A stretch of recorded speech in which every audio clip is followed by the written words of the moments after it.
and showing you examples of what the reasons are and why you should go ahead and not wait into spring to actually put your property on the market. Hey guys, Rummy here with eXp Realty. Just want to go out there and educate you on what's happening in the marketplace. You'll see a lot of diagrams that I'm talking about and showing you examples of what the reasons are and why you should go ahead and not wait into spring to actually put your property on the market. Now, the supply of listings will increase in the spring, which is around April, March, and June. There's actually a major supplies that will come in. So for example, right now, the year after year after year, over and over, majority of all the listings do come around April, May, and June. Okay, so we highly recommend that if you're serious about selling your property, you obviously want to get ahead of the competition, because buyers have more choices, because buyers have more, more houses to look at. Guess what? Your property might stay longer on the market, and that's what we are noticing right now, especially in Westchester and upstate New York, and Lower Westchester too as well. Now, the inventory level, this is how much it increased. You'll see this diagram right now. In December, it's a 1.3 million listings. In January, 1.4 million listings. February, 1.4 again. And then you got in March, 1.47, and then increases in April to 1.6. Then May, close to 1.7. And then again in June, a little bit above 1.7. So the competition is great around that time. So it's critical, if you're serious about pricing the property right, there are serious buyers on the marketplace that are looking right now that want to purchase because of the low interest rate. So they're willing to pay you a little bit more, and especially if you price it right in the marketplace. So it's crucial, so that way you could go ahead and get the maximum amount of money that you want. The next diagram is inventory level, monthly supply. Now, there is the sweet spot between December, January, and February. This is where there is so much less inventory in the marketplace for the buyers, where, again, your property will obviously shine, stay ahead of the curve. So we're speaking with a lot of sellers right now. They're saying, oh, we're going to wait till the spring. We're going to wait till the spring. Now, it's great to wait till the spring just because, school changes, you got your kids in school, and obviously there's the holidays. But because this spot right now between December, January, and February is so important, is that your house will be the house that we're getting shown most, and that will have the most foot traffic, that will probably have the most offers. Obviously, in order to make money, you have to spend money. So if you got the right realtor that's actually spending money behind consistently being in front of the buyers, they will obviously have a lot more views. All right, and then things that you want to watch out for is the interest rate. The interest rate, next diagram that you will see, is the interest rate.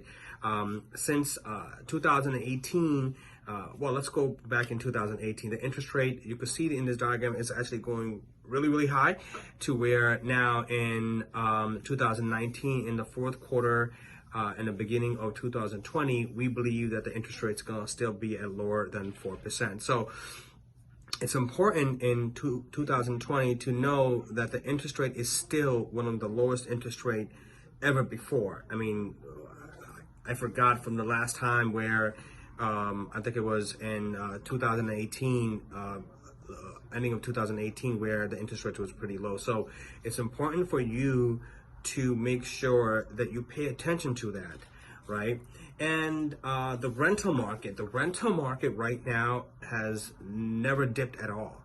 So if you're spending money on, as a buyer, you're sitting back and you're renting right now, guess where your renter money is going? We always negotiating against, the sellers, and a lot of the buyers will sit back and say, well, I want $5,000, $6,000, or $10,000, in credit. Well, then we start doing the calculations where if your renter is renting out, or if you're renting out for $2,000 times that by 12, it's $24,000. So even if you don't purchase this house right now and you're negotiating with $10,000 to $15,000, guess what you're really negotiating against?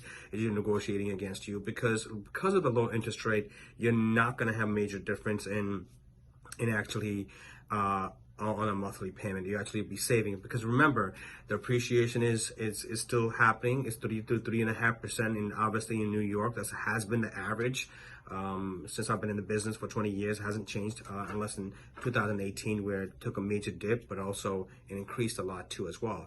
Plus, you'll save some money in taxes, and on top of that, you're obviously paying down the mortgage. So it's important to understand that, you know, if you're renting, you're paying you're paying a lot more rent throughout the whole next year or 2 years, because you're going to be waiting. You're actually helping pay somebody else's mortgage. So why not actually pay your own mortgage? The last two diagram is really what the expectations are from major resources that they have done a study, and they're telling us that, you know, there's still going to be an increase in appreciation of the houses. So from 3.5% to 2.2% to Freddie Mac saying is going to be by 3.5% to 2.8%, or Fannie Mae saying 5% to 4%. So, you know, we as buyers or sellers are always thinking that the housing crisis is going to happen or recession is going to happen. We think that we're still going to be healthy. Yes, there might be an adjustment, but it's not going to be something that's going to happen in 2018. I'll leave this diagram off again one more time. We talk about this a lot because people always think that we're going to go back to the bubble, right? The 2016 to 2018, the bubble that happened, and we're going to have a major crisis in our hand in real estate. Well, if you look back when the major crisis did happen in the last 5 recessions, in 1980, I'm sorry, it was 6%. 1981, it was 3.5%. And 1991, which was a decrease, is only about 2%. In 2001, it was actually an increase, about 6.6. Obviously, in 2008, there was a 20% decrease, but this is when, you know, mortgage lenders or financing institutions were actually lending out to people who are, you know, didn't have the credit, didn't have the down payment, didn't have the work history, didn't have the W-2s. That's not happening right now. Mortgage lenders are very tight on who they're lending out to. So we don't predict that's going to happen at all.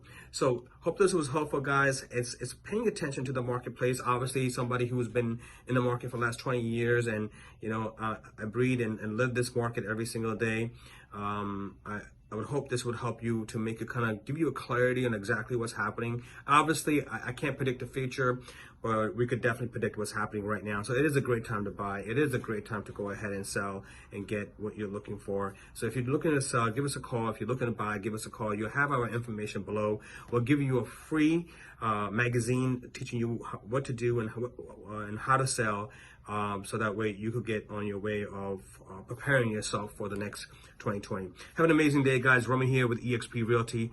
Thank you so much.